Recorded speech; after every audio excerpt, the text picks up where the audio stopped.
Hey everyone, sorry I haven't made a video in a while. Um, my computer got a virus and my internet kept on going on and off.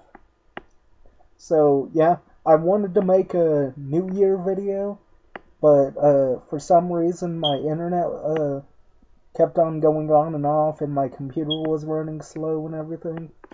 So the video's gonna be up now. Um, I'm going to be reviewing Bruiser. This is a George A. Romero film. Not a whole lot of people like it, but I personally liked it. I thought it was a really good film. Uh, really fun. The acting was top notch in it. Um, the main character, you felt bad for him, and you were happy when he got his revenge.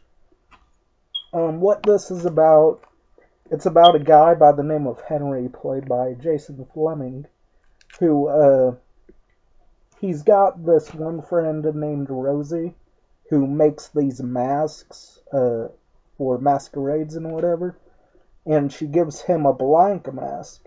It shows it on the back, actually, right there, and it's also on the front.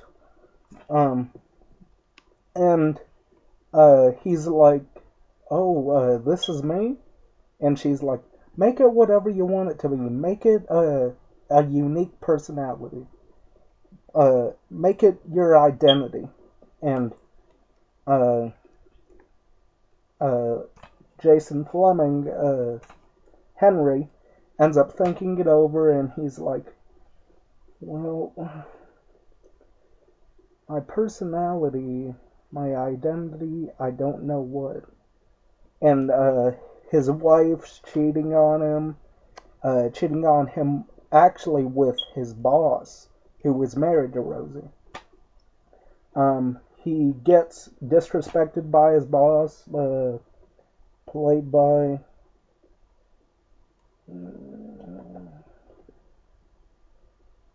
Peter Stormare, and he is a he is a guy that you love to hate.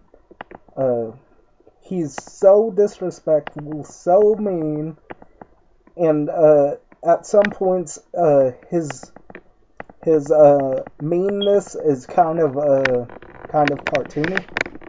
But anyways, Henry wakes up the next day, and he's got, oh, can't forget this.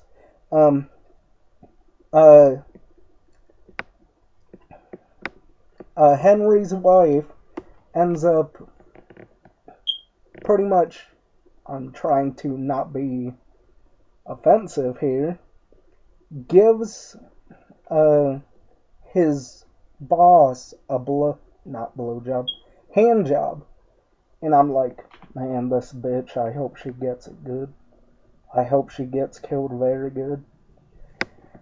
And then, on the ride home, Jason Fleming, Henry, is talking to his wife, and he's like, um, trying to be nice and civil, and she's like, "Well, I just gave a guy a hand job and you stood there and did nothing. You are nothing, Henry, douchebag, and don't wait up for me." And he's like, "What? Don't wait up for me, asshole." And I'm like, ugh. If I was a woman, I would have punched her in the face. I don't call for a man hitting a woman. That's why I said if I was a woman, which would be pretty creepy. um, and he fantasizes about taking an axe and shoving it right through the windshield and right into her head, and the effect of it is awesome. But it's just his imagination. And the next day, he wakes up. We don't get to see his face yet. And then he ends up washing his face when he goes to shave, and his entire face looks like this. Um, and he tries taking off the mask, but it's not a mask, it's his face. It's morphed to his face, and he can talk in it and everything. So the makeup work, it's makeup, face paint, whatever. That George A. Romero did. Well, he didn't do the makeup. Who did the makeup? Doesn't say. But anyways, the makeup job looked exactly like the mask, and I thought that was awesome. So he's trying to get the mask off, supposed to be a mask, and he ends up cutting himself with his fingernails, and then he tries to get it off the other way, and he ends up scratching himself. So he ends up deciding, you know what, I found my identity. And he ends up taking revenge on all the people that wronged him. Starting off with the maid. He's got a maid who takes care of everything, and she's been stealing money from him. And he ends up finding out about it, and she speaks in Spanish, and she thinks, oh, well, Henry won't know it's what I'm saying. And then Henry ends up speaking in Spanish, pretty much telling her, I know Spanish, and I know what you've been doing. And he takes, what does he do? I think he takes a knife and stabs her, and then he thinks, oh, it's just an imagination, but nope, it's real. So he tries hiding the body, wrapping it in plastic and whatever. And then his wife comes home. He got rid of the body somehow, and the dog, it's a little one of those yipping dogs, poodles, and the dog keeps going. And so Henry takes a big piece of meat and throws it at the dog just to get the dog away from him.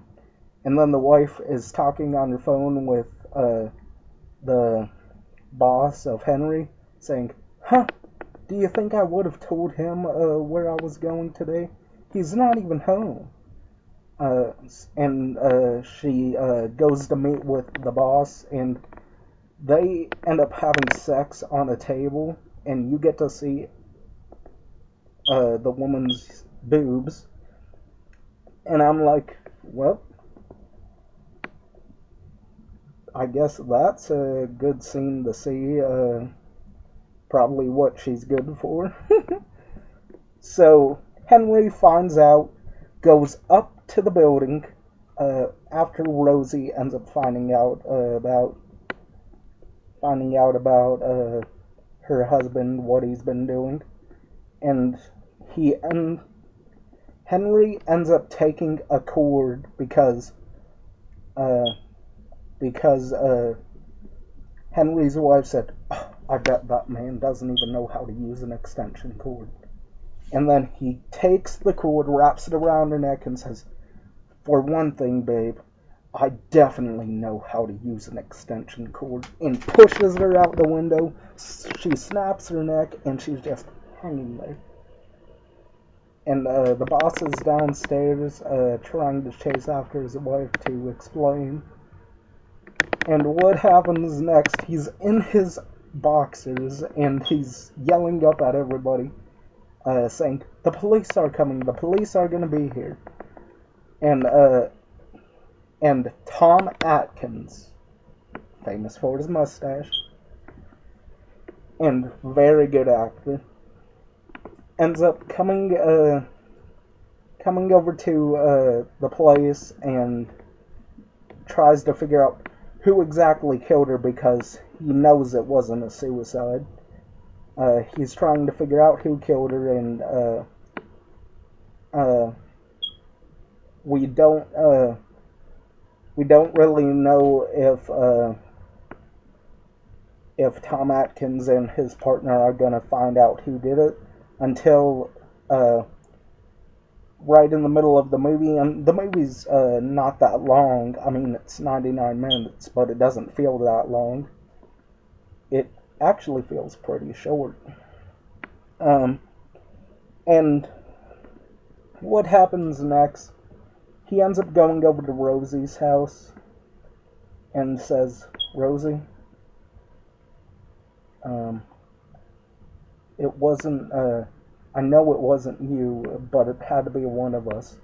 And she took that as, well, it's not me, Henry, and she doesn't think that it could be Henry. And Henry ends up coming in, has the mask, well, face paint, whatever, and he painted over the mask, and it looked really awesome. He's got blood, war paint coming down his cheeks. He's got black eyes, and he's got like red mouth, and I'm like, wow, that's pretty kick-ass. And so he ends up killing his best friend, which his best friend deserved it too. He bought a car using Henry's account, and it cost him over $1,000, maybe more. And Henry found out about it. Henry shoots his friend in the head because Henry's friend was gonna shoot first. And he is very intimidating inside the makeup and mask, whatever you want to call it. He's very intimidating when he looks like this. And so the last part of the film is a masquerade, and it is awesome. We've got the Misfits, we've got naked women. If you like naked women, I know I do. I think every man loves a naked woman. Well, unless you're, you know. I have nothing against gay people. I have a best friend who's gay, my bro. My bro and his husband are absolutely awesome. But other than that, I think most men love naked women. So, anyways, if you like that stuff, I think you'll like the ending part of the final part of the movie. And Tom Atkins ends up finding out that it's Henry when Henry calls up the radio station and says, I'm the one who's been killing people. Meet me at the masquerade. I will show myself there. And so they're at the masquerade looking for Henry, and they won't recognize him because of the mask that's on, or makeup, whatever. His face.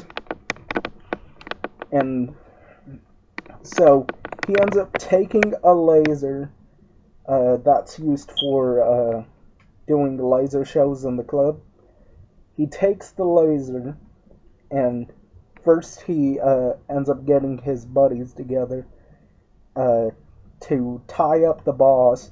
They tie up the boss and hang him in the air, and they spin him around, and he thinks, oh, well, this is all fun. He seems like a really drunk man. And he's just having a blast, and then Henry ends up taking the laser and pointing it at his crotch and burns his dick off. Now, we don't see the dick fall down or anything, but we get the idea. And whatever. This movie overall I think is awesome. That's not even the ending though, but I'm not gonna spoil the ending. I'm not gonna say if Henry got away with it or Henry succeeded. Henry got caught or whatever. I'm not gonna say that. Oh, but I will say the end credit song is awesome. It's a cover of Take On Me. The people that are singing it is a band called Wolf Still Standing. They did a pretty good job at the song. So what do I give Bruiser?